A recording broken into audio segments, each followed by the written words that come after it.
That man, the one dying between the thieves, wasn't he the same one claiming to be God? Didn't he heal a man? Didn't he raise another from the dead? That man, the one they tortured to the point of death and condemned by law and humiliated by mocking, didn't he have disciples who followed him? Didn't he teach with authority in the temple? That's the same man, now on this cross, now condemned to death. That's the man. And now he hangs dying. Now all hope is lost. We watch blood leave his body. He cries out for his Father, who doesn't answer him. Most of us scatter and flee. But for just a few, compassion or loyalty no longer remains. All hope seems lost under this heavy, foreboding sky. The man who claimed to be God can do nothing but hang there and die. This is the man. With his last breath, he asks for our forgiveness. This is the man whose final words seem to say it all.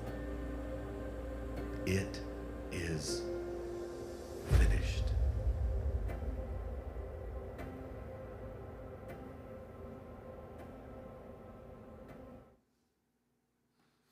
Hey, Orchard Grove family. Good Friday is amazingly good. It's a solemn day as we think about, we reflect about Christ giving his life for us. But it's powerfully good in what Jesus did for us. And he said, "It is finished." And for a few minutes today, before we share the Lord's Supper together, I want us to think about what happened on the cross and why it still matters today. If I were to tell you that I could somehow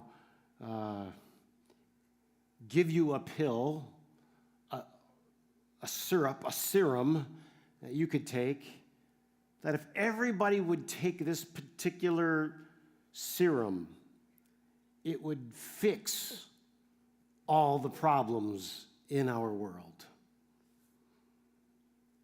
How do you say? Now, I would have to prove it to you, right? You can't just be taking things, but if I could tell you there's this, and if everybody would take it together, it would fix all the problems in our world. Well, the first thing we'd have to say is that would be one incredible dose, because we got some problems in our world. And the other day, I was going through the airport, and I was going through the screening area, and Charlie was in front of me, and she got flagged.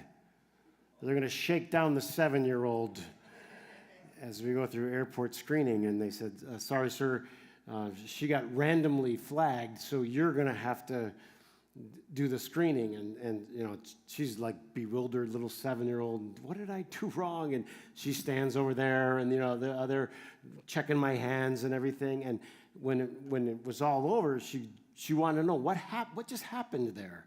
And so you have to find some way to explain evil to a 7-year-old. What are they doing, and why are they doing that, right?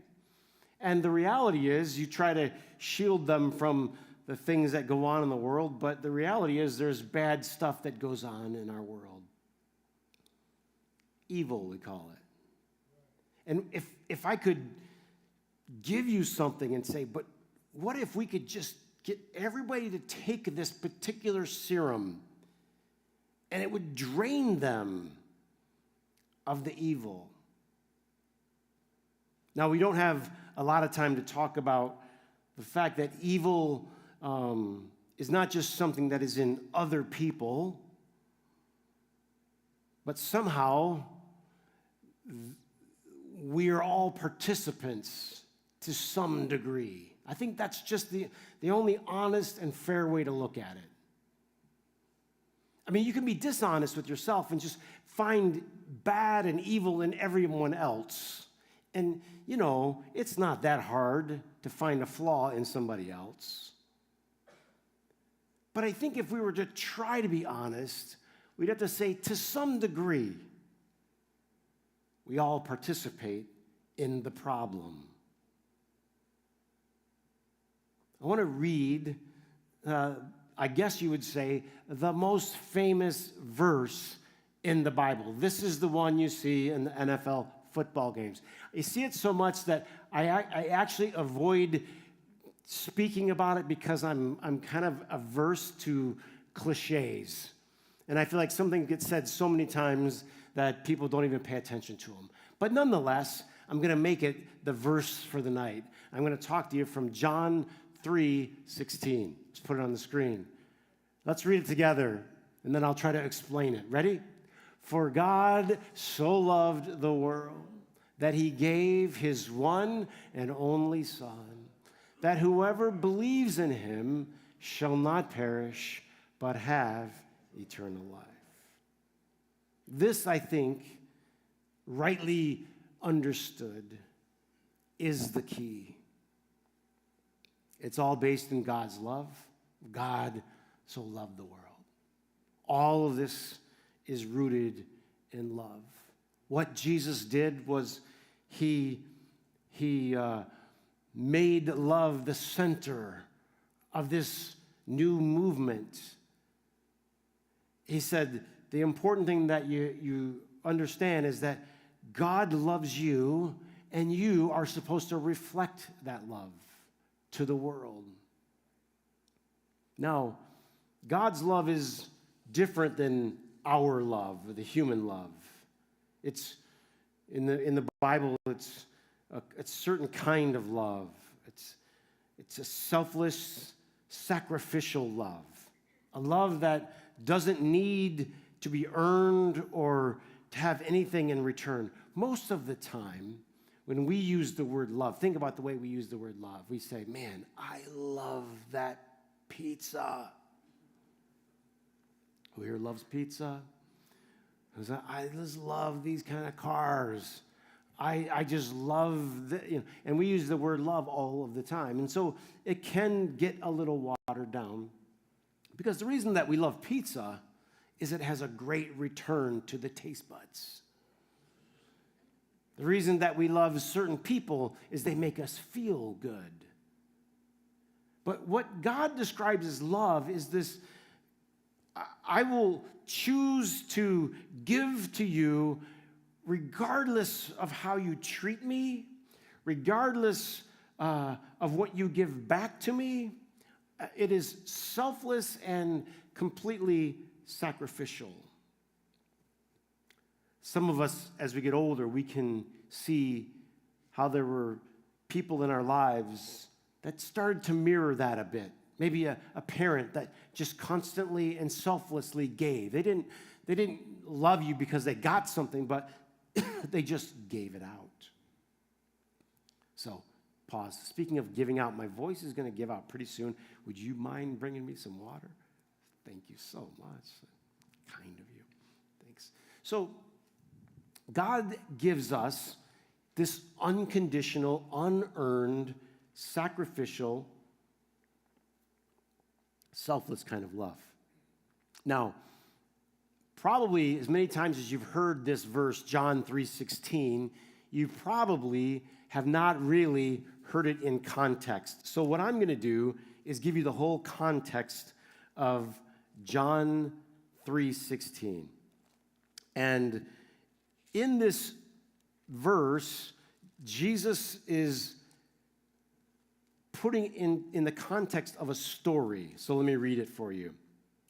He says,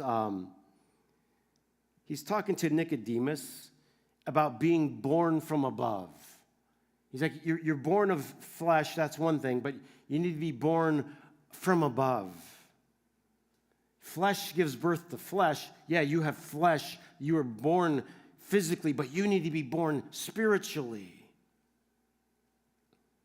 And Nicodemus is like, how can this be? And Jesus says politely, I thought you were a teacher. You don't understand these things? I tell you that we speak of what we know, and we testify of what we have seen. I have spoken to you of earthly things, and you do not believe. How will you believe if I speak to you of heavenly things? And then he says something. Just as Moses was lifted up the snake in the desert, so the Son of Man must be lifted up, that everyone who believes in him will have eternal life. And that's where it says, for God so loved the world that he gave. But there's this kind of quirky verse story about Moses lifting up a serpent in the desert. Can I read you the story? They, the children of Israel, traveled from Mount Hor along the route of the Red Sea. But the people grew impatient on the way. Anybody here ever led a field trip? No? Anybody ever taken a bunch of sixth graders somewhere?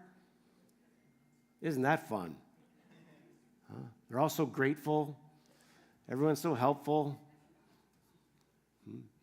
None of the parents are judgmental of your techniques. And you're trying to get them somewhere good. Are you trying to get them somewhere good? Huh? Are you taking them to perdition? No, you're taking them to the zoo. You're taking them somewhere wonderful. But all along the way, there are trials and tribulations and questions such as, when are we going to be there? And where is the bathroom? Anybody ever led a trip like this? Moses is trying to lead these people. Now, where did they leave? Slavery. They were slaves. They were beaten. They were beat down. And he's trying to take them to the promised land. And they're impatient.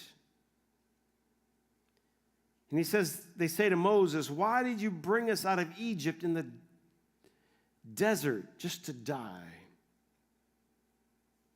There's no bread, there's no water. We detest this miserable food. That's the first thing they always complain about, is the food.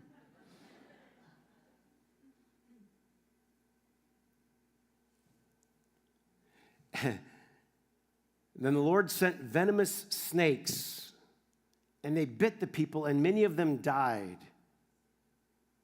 And the people came to Moses, and they said, okay, we get it. We sinned. We spoke against the Lord and against you. Pray that the Lord will take the snakes away.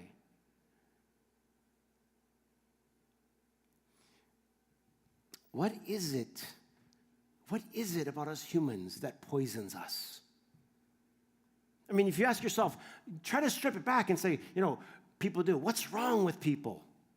What's wrong with the world? You see, by the way, this is a little free something for Good Friday on how to read the Old Testament. A lot of people, Christians, don't even read it anymore. They go, I don't understand. Why would God send snakes? Just read it this way. What happens when you live your life as a complainer?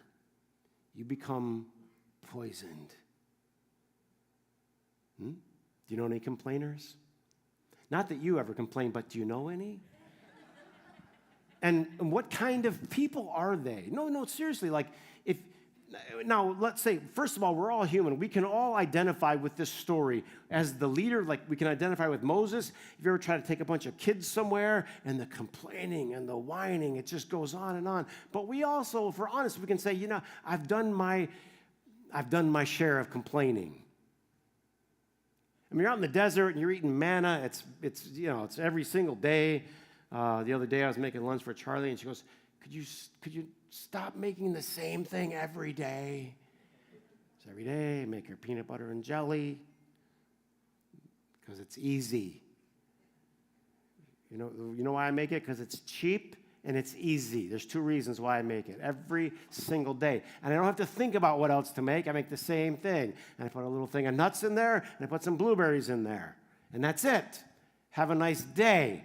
And she said, can I have something different? Please, can I have something different? And they get the same thing, manna, every single day. Now, God's taking care of them, and they used to be slaves. So you would think, what's going to come out? Wow, man. Wow. We used to be slaves. Isn't it funny? Some of you, you've been there. You've been in a bad situation, and you said, God, if you just get me out of this, and then you got out of it, and 2 weeks later, you were complaining about something else. You know, complaining's not a small sin. Some of you say, I didn't even know it was a sin. I just thought it was like something you shouldn't do. Well, you can call it what you want. But if you go to Romans, this is really interesting. If you go to Romans chapter 1, it talks about the start of everything that is terrible in the world. All begins with a lack of gratitude. In other words, when you wake up in the morning, you have a fundamental attitude about life, a fundamental one. You have a grounding attitude, and it's either, wow, God, thank you. Or, what about this? What about this? What about this? And what about this? It's a fundamental part of you. And it's a poison. And poison kills people. And can you imagine being in the desert there and the snakes are around? And I don't know about you, but like us humans, we are naturally afraid of snakes. And when you see people get bit by a poisonous snake and die, then you are really afraid of snakes. And they say, okay, Moses, we're sorry. Talk to God. Please talk to God that he will take away the snakes. And so Moses prayed, and the Lord said to Moses, make a snake and put it on a pole. And anyone who is bitten can look at it and live. So Moses made a bronze snake and put it on a pole. And anyone who was bitten looked at this bronze snake and he lived. What does this mean? Jesus said, so the Son of Man will be lifted up, and anyone who looks at him will live. For God so loved the world that he gave his Son, that whosoever believes in him. Can I just talk for a minute about what it means to believe? Because unfortunately, I think the idea of belief has been reduced to something that you do one time in your head or with your mouth. You say some words with your mouth, I believe. And then all of your problems magically disappear. But that's not really what it means to believe.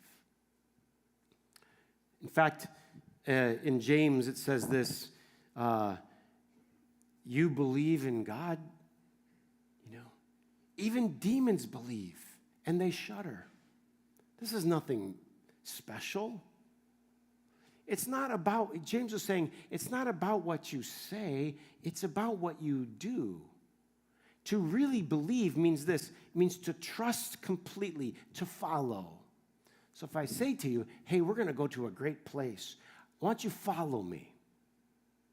And if you believe me, you do what?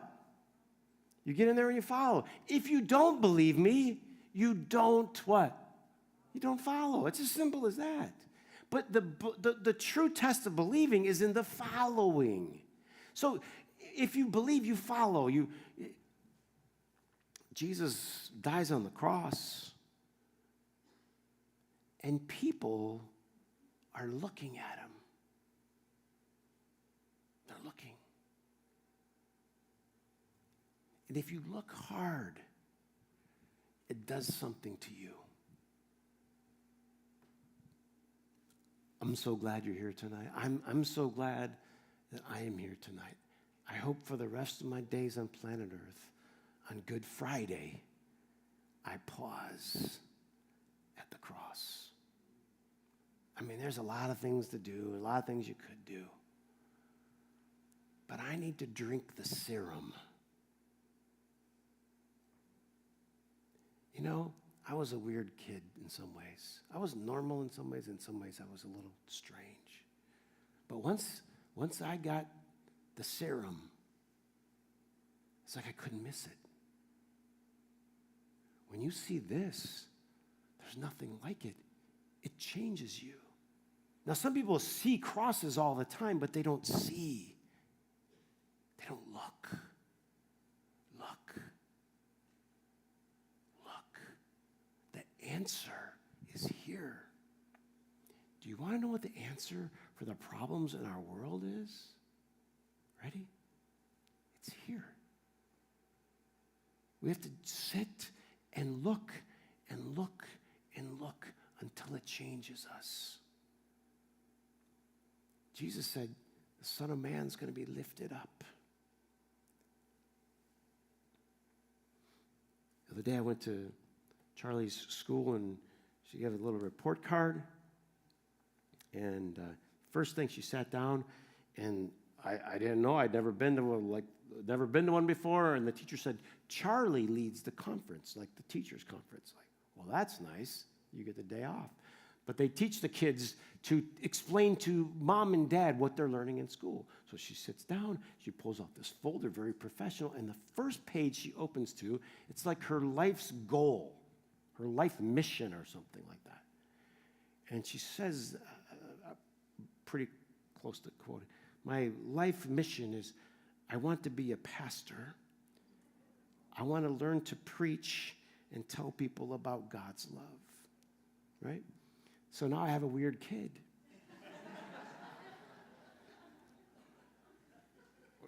It completely shocked both Vicky and I. We both reached for our cell phones, like, did you record it? No, I didn't record it. Did you record? Because it stunned us, right?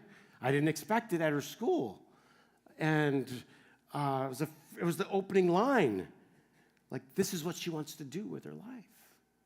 And I'm not trying to say that to put her up on a pedestal or anything. It's just somehow when you hear it and when you drink it, then you realize this is it.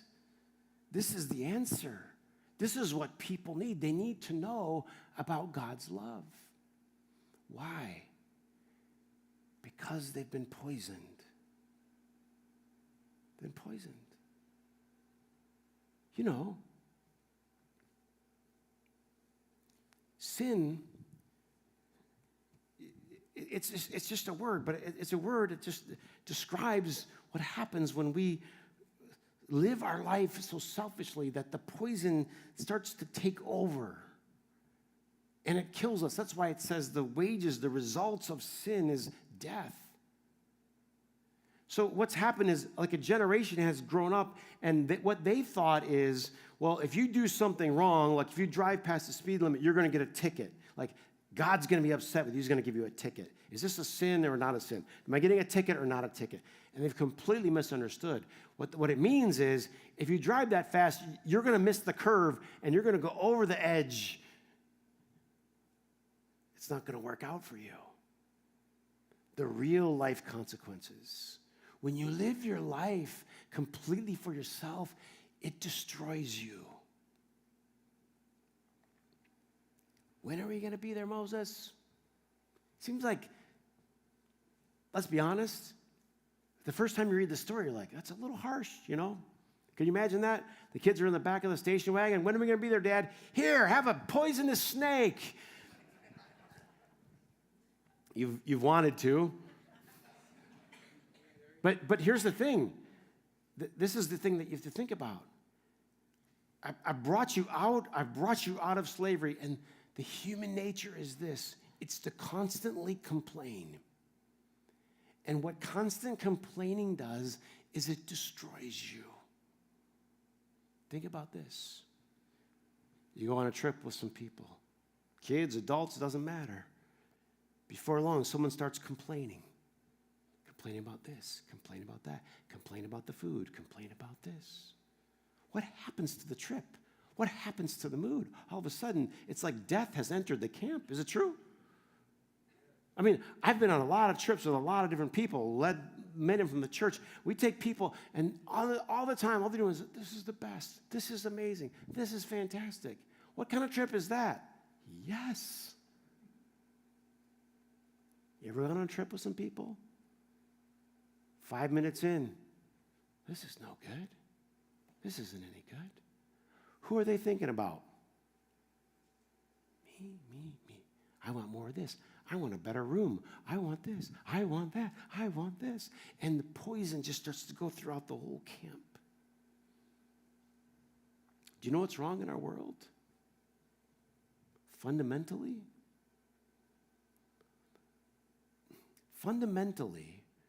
people are ungrateful for where God has brought them. They can't seem to find the ability to be grateful for what God's already done in their life. So they capitulate to complaining. Now, can I find somebody that has a nicer car than you? I probably can. Can I find somebody that has a nicer house than I probably can find that. And if that's your life's goal, is to find something that's better than what you have and complain about it, enjoy your miserable life, because that's what it will be. You've consigned yourself to misery. That's what you said. You've consigned yourself to misery, because what you've decided is, what I will always do is find something to what? Complain about. It's a poison. For God so loved the world that he gave his son. That whoever believes, can I use this? Gazes. You gaze so much that you decide, you know what? That's a better way to do it. Selfless, sacrificial love. Not something that we all do easily, is it? Not even something that we all do naturally, but here's the key to the whole thing. It says this in Isaiah 53. He was pierced for our transgressions. He was crushed for our iniquities. And the punishment that brought us peace was on him. And this is the key phrase I want you to get. By his wounds, we are healed. Let's say it together. By his wounds, we are healed. What does our world need? What do you need? What do I need? We need to be healed. Healed. Why do people hurt other people? Because they've been hurt. You see a kid in line punching another kid. Why is he punching another kid? Because somebody punched him. Because somebody beat him down. Because what we do is that we receive pain and then we pass it on. We receive rejection and we pass it on. And we keep passing it on and passing it on. We wound others because we ourselves have been wounded. You can do any amount of research about the kids that go into schools and start shooting up schools. They're not kids that have been filled with love and acceptance. They're wounded. And what they want to do now is wound other people. You can take that into the business world. People that are beating other people up are people that have been beat up.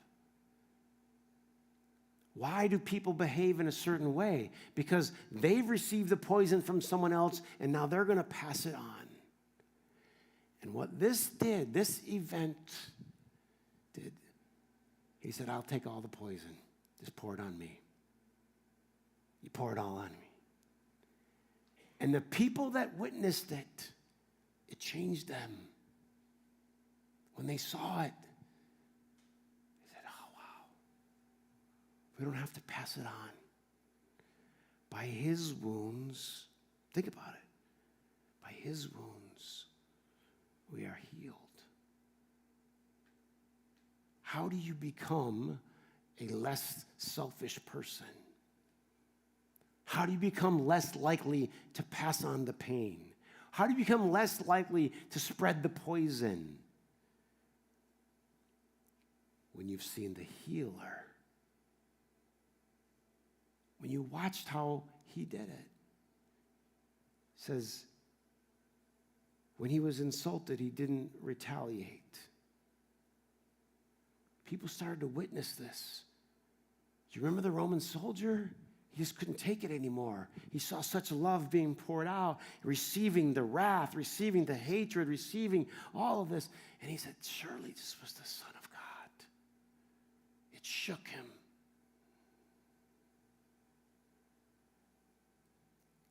How in the world would we fix the problems in our messy and complicated world today?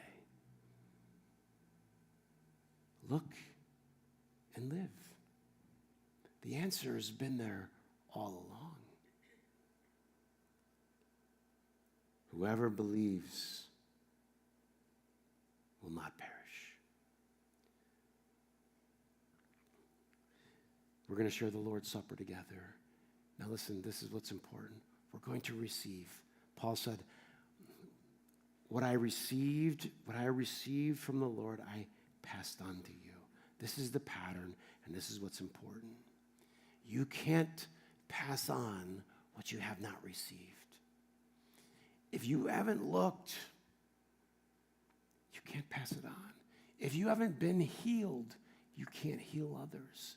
If you're still wounded, if you're still bitter, if you're still complaining and poisoned, then you need to receive. You know what all of our religious exercises should really be about at the end of the day? It should be about us receiving God's healing. It's all about remembering what he did for us. Look and live. Receive today. So when we come and take the cup tonight, I want you to think about receiving God's healing. I want you to think of that precious cup that's symbolic of the blood as the serum that will heal you and our world from the poison that has bit it. Now listen. The other day I was on the airplane and they were given the instructions about what to grab when the plane goes down. You know, where to go and what to grab and what not to grab. And I never listen to somebody. I never listen to this. I'm usually like looking for a game to play on my phone or something, find a book to read. And I never listen. For whatever reason, I started paying attention. And they're telling you not to grab your things, leave them there. And I started thinking in my head the scenario, like what would actually happen? And it's like a no-brainer. If the plane goes down, you know what matters in your life. And the two people across from me, I knew were the things I was going for. Thinking, what's in my backpack or what's up in the bin? Instant decision. I know what matters. I know what's precious. You know, in 1 Peter it says this, we're redeemed with the precious blood of the Lamb. Precious. What we receive is precious. It's priceless. The blood of the Lamb. And if you know what's precious in your life, if you receive this, this is the thing that can change you forever. And this is the thing that can change our world. So we receive with humility and gratitude and reverence. We'll begin in the front. If you guys want to come, take the bread and the cup, and then we'll wait till everyone's received, and then we'll all partake together as a family. You can begin.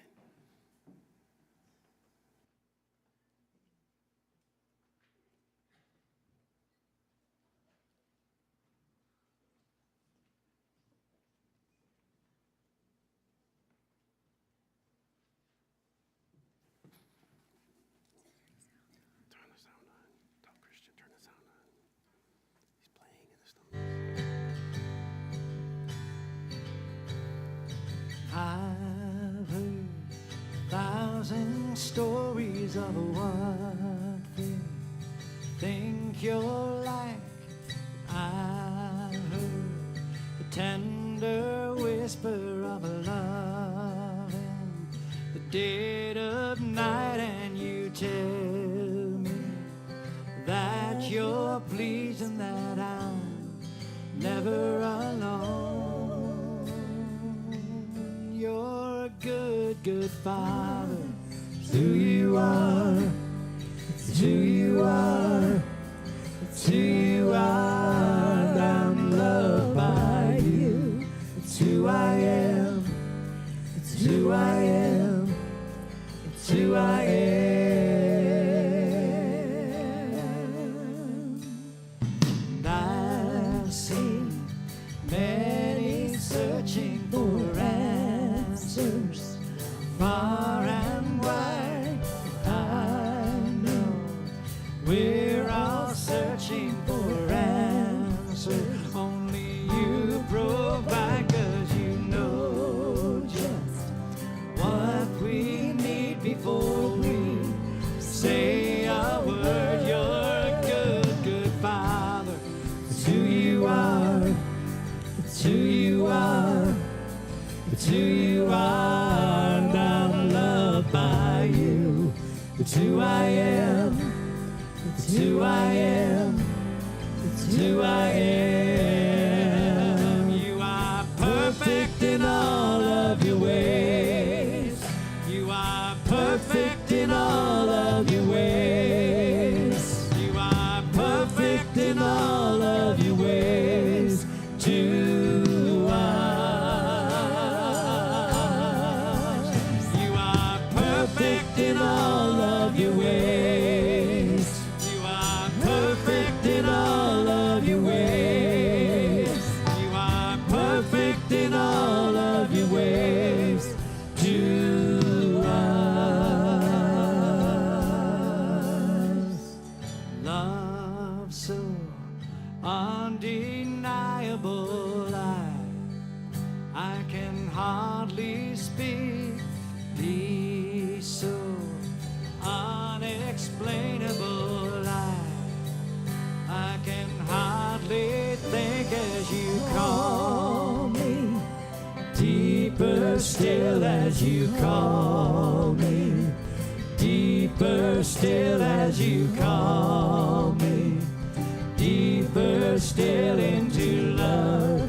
Love, you're good, good Father. It's who you are. It's who you are.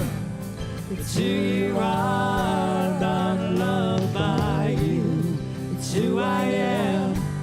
It's who I am. It's who I am.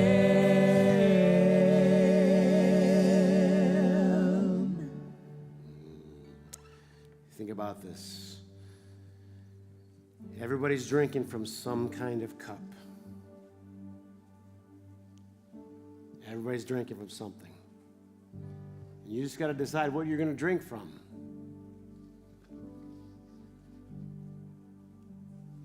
A lot of people drink from a cup that is conditional love.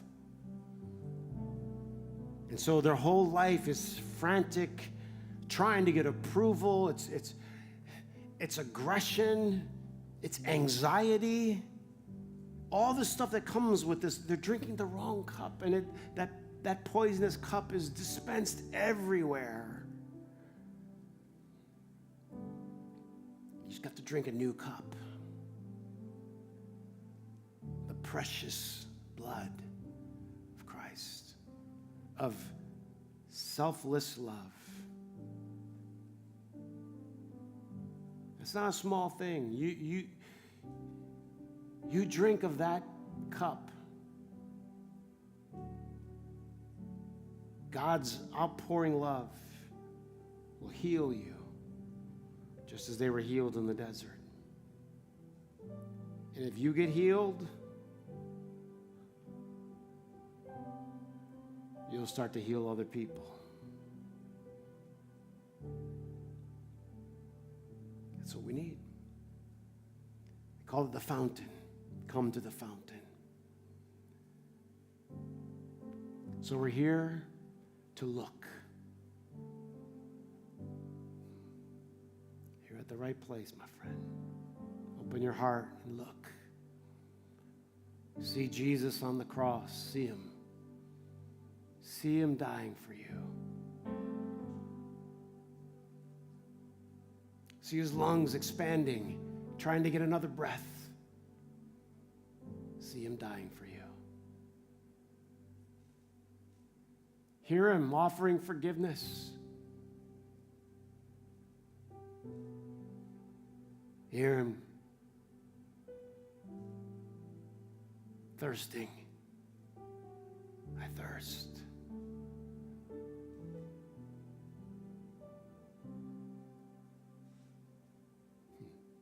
See him look at his mother. Look at him, look at his mother on the cross. Look and live, friends. What it means to look at the cross means to look at ultimate evil and suffering and watch a man with the courage to receive it all, to not retaliate, but to pour out love, unmatched and unparalleled. There's never been a day like it in history. Receive that love.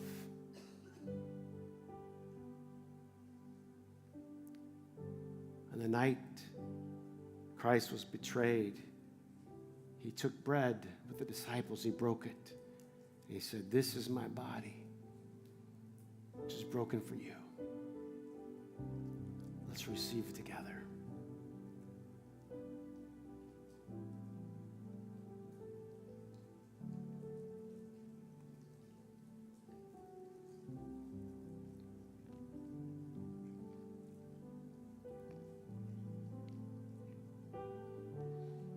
My friend, we need to drink this cup. And we need the whole world to drink this cup. This is what the world needs. To so receive God's radical love, his healing love. By his wounds, we're healed. What's going to stop the poison in our world? The precious blood. After supper, he took the cup, saying, "This cup is the new covenant in my blood." As often as you eat this bread and you drink this cup, you proclaim the Lord's death until he comes again. The cup.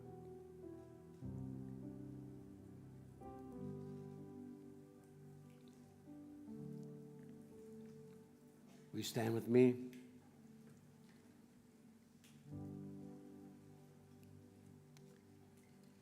You know, I don't know if Dave you can stay a couple extra minutes and just play after service, after the prayer. So if you want to stay, Dave will play, and you can just gaze at the cross. It wouldn't hurt you. It wouldn't hurt you. If you got to run out, absolutely. Have a beautiful evening. If you're going to chat a lot, normally we do it in here, but would you do me a favor? Just do all the chatting out there. We have a few people just want to stay and just gaze at the cross.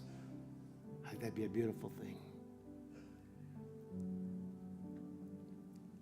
Thank you, Lord, for your unfailing love, unflinching, for the courage of the cross, for the healing that comes to us through your wounds. God, heal us. Heal us of the sickness of our sin.